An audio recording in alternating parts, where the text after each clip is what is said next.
Ready for what? For this series to finally get some spotlight again?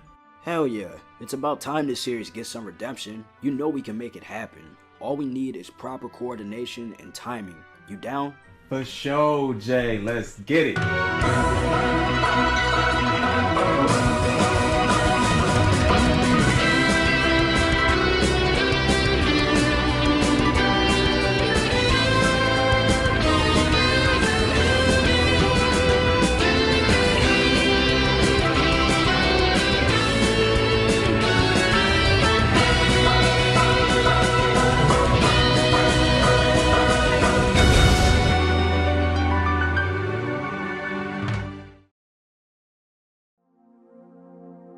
As we all know, Shawn Layden is the core reason as to why Crash Bandicoot and Medieval got relevant again. The question is, could he do it for the Bloody Roar series?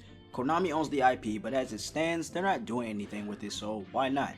Aiding is still around, and they are independent, so no one owns them, which increases the chances of this game being a PlayStation 4 exclusive. I also want to clarify that at the end of the day, I know that Shawn Layden is a businessman, he has his priorities, he makes his own decisions, and by no means is he the reviving franchises man. However, I feel as though I'm speaking for the community, so this is a selfless act, and I also know for a fact that back then, Bloody Roar was successful and popular enough for the series to get more sequels, and it had a future going for it.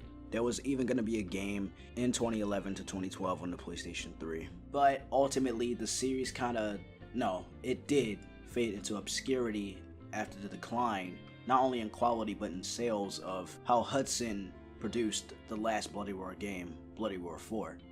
While Crash and Medieval came back with remakes, there are actually 3 ways Bloody Roar can come back: with a remake, a sequel, or a reboot. I will be discussing the sequel portion of the video. My friend Wody will be talking about how a remake of one of the first 2 games could work, along with the possibility of remastering Bloody Roar 3, which will be elaborated on later. And my good friend Victor will be talking about how a reboot could iron out all of the discrepancies and or flaws that the Bloody Roar series has had ever since Bloody Roar 4.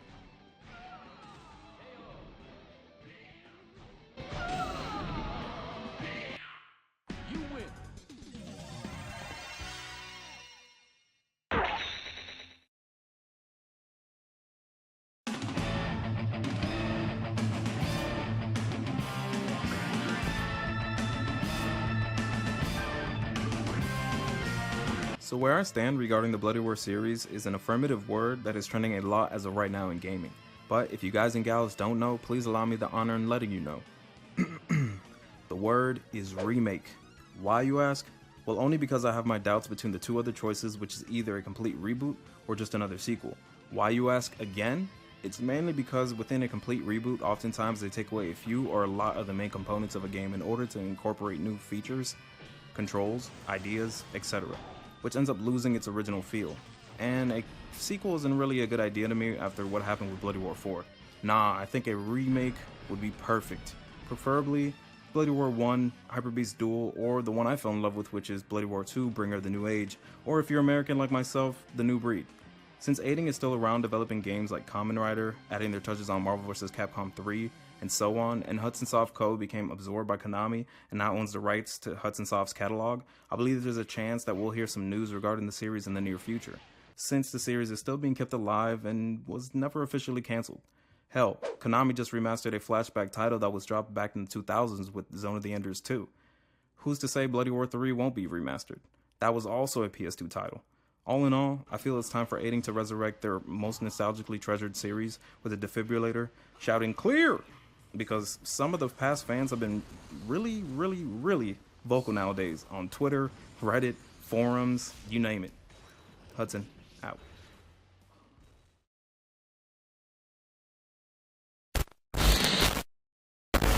So, in terms of a sequel, following up after Bloody Roar 4 would require a lot of intricate decision making just based on what we got in the last installment, but seeing this Bloody Roar 4 is just practically filler. Plot isn't really affected, but just inconsistent and confusing, which could technically be harmful, but I digress. My point is, Bloody Roar 5 will be inevitably the title for the next game if it were a sequel. However, if they were to continue the plot to where 3 left off with the tabula being destroyed and completely ignored what happened in 4 with Ryuko, Nagi, and the Unborn, Bloody Roar 5 would be fine if they were to reintroduce those characters in a more sensical manner.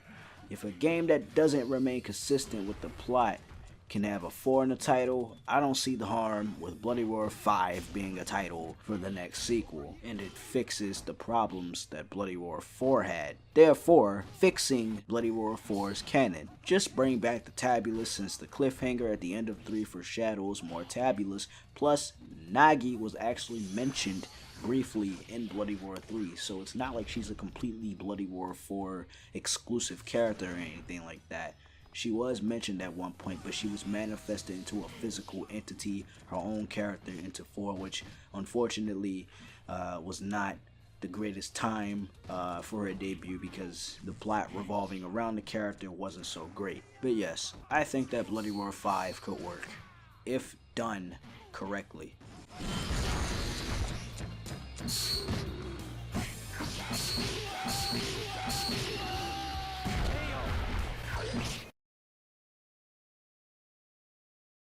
Check for pulse. If no pulse, start CPR. Analyzing now. Stand clear. Shock advised.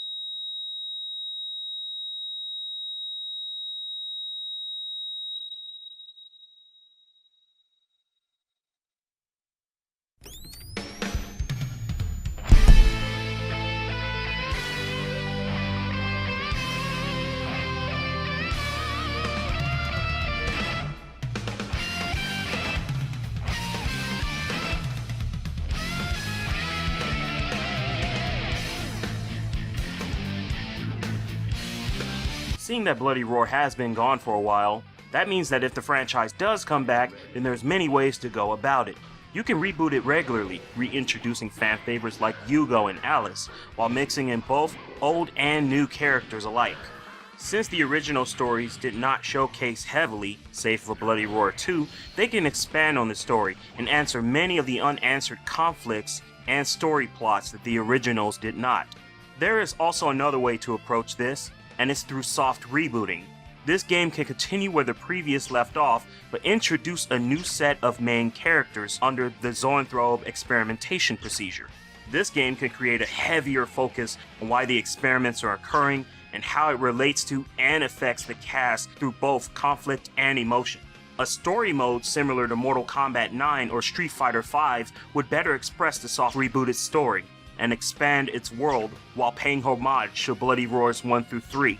Primal Fury and 4 are both side stories, therefore details of them are not really necessary. These reboot choices can bring back the darker vibe of the earlier titles. With the addition to everything that was mentioned, I also want to say that Bloody Roar Primal Fury on the Nintendo Switch with or without online compatibility will also be a smart decision, considering that the title is exclusive to the Nintendo GameCube. And whether we get a remake, sequel, or a reboot, I personally hope that we can get Naochika Morishita for the art direction again, because in my opinion, he was most definitely the best artist for the Bloody Roar series, and he really knew how to capture the essence of the series. But yes, that's going to be it for this video, and Sean Layden, Konami, whatever higher ups are watching this, thank you for taking the time to hear us out, and we really hope you'd consider our thoughts. Peace, everybody.